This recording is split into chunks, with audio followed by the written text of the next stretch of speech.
ప్రీతం రాజకీయ లక్ష్యం ఏంటి? ఎందుకంటే గత ఎన్నికల్లో అసెంబ్లీ ఎన్నికల్లో తుంగుతుర్తి టికెట్ ఎక్స్పెక్ట్ చేశారు. సరే చివరి నిమిషాల్లో కొన్ని సమీకరణాల వల్ల రాలేదు. సో ఇక్కడ వరకు కార్పొరేషన్ తర్వాత ఏంటి మీ ప్రయాణం, ఎట్లా ముందుకెళ్ళబోతుంది? ఇక ప్రయాణం అనేది పొద్దున డిసైడ్ అవుతుంది ఎక్కడ పోవాలనేది. నేను డెసిషన్ తీసుకుంది రాజకీయంలో వచ్చినప్పుడు నా వాళ్ళకి ఏదో ఒకటి చేద్దామని అనుకున్నా. నా వాళ్ళతో మన వాళ్ళనేది తోడైనరు, మన వాళ్ళతో మనందరి వాళ్ళనేది తోడైనరు, అందరినీ ముందర తీసుకొని వెళ్తున్నా. నా ప్రయాణం ఎక్కడికి పోతుందో నాకు తెలియదు, కానీ కష్టపడ్డ ఏ ఒక్కరిని మర్చిపోను. కష్టపడ్డోన్ని గుండెలలో పెట్టుకుంటా, నాకు అడ్డొచ్చినోడిని గుండెలలో పెట్టుకుంటా, అడ్డొచ్చినోడిని వానితోని మళ్ళీ చేయి పట్టుకొని ముందరికి వెళ్ళిపోతా. ఇంకో 20-25 సంవత్సరాలు ఉంటారు రాజకీయంలో. ఈరోజు కార్పొరేషన్ చైర్మన్గా ఉన్నా, రేపు ఏ పదవి వచ్చినా రాకపోయినా కాంగ్రెస్ పార్టీకి సైనికుని ఉంటా. నాకు ఈ అవకాశం ఇచ్చిన ఈ పార్టీని మర్చిపోను, అవకాశం ఇచ్చిన ఏ ఒక్క నాయకుని మర్చిపోను, నాకు ఆకలి అయినప్పుడు తిండి పెట్టిన ఏ ఒక్క అవ్వని మర్చిపోను, అన్నని మర్చిపోను, నా చేయబట్టుకున్న ఏ చెల్లెని మర్చిపోను. వీళ్ళందరితో తప్పకుండా నేను ముందరికి వెళ్తా. ఈరోజు కూడా ఏదైనా ఊర్లలోకి వెళ్తే మా కార్పొరేషన్ మా ఎండి గారికి చెప్పిన, ఇంతవరకు ఎవరన్నా జిల్లాల టూర్లు చేస్తే స్టార్ హోటళ్లలో లేకపోతే ప్రభుత్వ గెస్ట్ హౌస్లలో ఉంటుండే. నేను దాన్ని పూర్తిగా పాలసీ చేంజ్ చేసి పడేసిన. నేను పోతే ఎస్సీ హాస్టళ్లలో అనుకుంటా, దయచేసి నన్ను మా వాళ్ళతో అనుకోనియండి. సో ఈడీలకు పూర్తి స్థాయిగా మేము ఒక సర్కులర్ పంపించేసినాం. నేను తొందరలోనే జిల్లా టూర్లు స్టార్ట్ చేయబోతున్నా. ఆ జిల్లా టూర్లలో నేను ఏ జిల్లా పర్యటించినా ఎస్సీ హాస్టళ్లలో నన్ను నిద్ర పెట్టండి అని చెప్పి.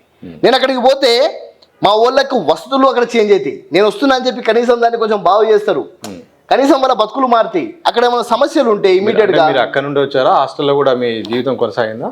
నేను పుట్టింది మాత్రమే ఇంట్లో, పెరిగిందంతా కూడా ఎస్సీ హాస్టల్లనే. మాగర పైసలు ఎక్కడి చదువుకోనికే, ప్రైవేట్ స్కూళ్ళలో చదువుకునేంత స్తోమత ఎక్కడిది ఆనాడు.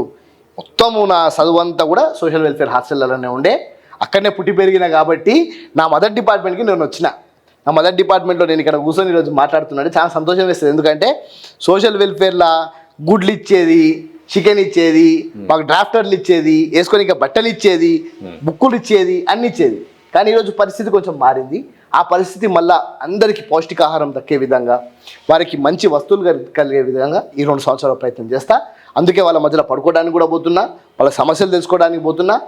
తప్పకుండా సమస్యలు తెలుసుకుంటూ రేవంత్ రెడ్డి గారి నాయకత్వంలో, ఎందుకంటే ఎడ్యుకేషన్ మినిస్టర్ కూడా వాళ్ళే ఉన్నారు, మళ్ళీ సాంఘిక సంక్షేమ శాఖ మంత్రి వారే, ఎడ్యుకేషన్ మినిస్టర్ వారే, ఇవి 2 వారే కాబట్టి వారే నేనే భావించి నేను ముందరికి వెళ్తా. ఎక్కడ తప్పు జరిగితే మాత్రం తప్పకుండా అధికారులకు శిక్ష ఉంటుంది. ఎక్కడన్నా కానీ నిర్లక్ష్యం వహిస్తే ఎవరిని వదిలిపెట్టే ప్రసక్తి కూడా ఉండదు. ఇక తాజా రాజకీయ పరిణామాల గురించి మాట్లాడితే, అసెంబ్లీలో సీఎం రేవంత్ రెడ్డి మహిళలను కించపరిచాడు, 2 ఎమ్మెల్యేలను కూడా చాలా తక్కువ చేసి మాట్లాడారు అంటూ కూడా మొత్తం బీఆర్ఎస్ కానీ బయట సోషల్ మీడియాలో ఒక రకమైన ప్రచారం, ఆయన సారీ చెప్పాలని కూడా డిమాండ్ వస్తున్నాయి. ఈ నేపథ్యంలో సీఎం చేసిన వ్యాఖ్యల పట్ల ఏం చెప్తారు? అంటే మహిళల గురించి మాట్లాడే నైతిక అర్హత వీళ్ళకి లేదు. ఒక్క మహిళను మంత్రిగా పెట్టలే వీళ్ళు ప్రభుత్వంలో ఉన్నప్పుడు. వీళ్ళ మాట్లాడేది మహిళల గురించి? వీళ్ళకి ఫస్ట్ ఆఫ్ ఆల్ ఆ అర్హత లేదు. ఆరోపణలు చేసుకుంటూ మహిళలలో ఏదో వ్యతిరేకత తెచ్చే ప్రయత్నం చేస్తున్నారు. కానీ ఈ రాష్ట్రంలో ఆల్రెడీ రేవంత్ అన్న, మా అన్న అని మహిళలు ఆల్రెడీ ఉచిత బస్సు ప్రయాణం ఇచ్చినప్పటికే రాష్ట్రంలో అందరూ మహిళలు రేవంత్ అన్న అన్నగా భావించారు. 500 యూనిట్లు 500కే గ్యాస్ సిలిండర్ ఇవ్వగానే అక్కడ ఆడపడుచులకు మేము దగ్గరైనాం. దాని తర్వాత ఉచితంగా ఫ్రీ పవర్ 200 యూనిట్ల దాకా ఫ్రీ పవర్ ఇచ్చేసరికి మహిళలంతా ఈరోజు చాలా గృహలక్ష్మిలుగా వాళ్ళు ఇప్పుడు ఈరోజు చాలా సంతోషంగా ఉన్నారు. వాళ్ళల్లో వ్యతిరేకత తేవడానికి ఏదో ఒక నాయకురాలు కుట్రలో భాగంగా రేవంత్ అన్న మీద ఇట్లా బురద జల్లే ప్రయత్నం ఇట్లా చేస్తున్నారు.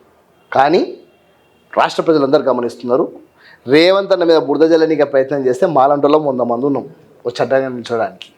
అటువంటి పని ఏం జరగదు. రేవంత్ అన్నకు మహిళలు అంటే ఎంత గౌరవం అనేది సీతక్క రేవంత్ అన్న ఇద్దరి కలయికను చూస్తే, ప్రతి ఒక్క రాఖీ పౌర్ణమికి రాఖీ కట్టించుకోవడమే కానివ్వండి, ఏ కార్యక్రమం మొదలుపెట్టినా అది దళిత గిరిజన ఆత్మగౌరవ దండోరానే కానివ్వండి, లేకపోతే రేవంత్ అన్న పాదయాత్రనే కానివ్వండి, ఏ ప్రోగ్రాం చూసుకున్నా మొట్టమొదటిగా సీతక్క వచ్చి ఆయన చేతికి దారం కడితే తప్ప ఆయన ముందరికి కదలని పరిస్థితి.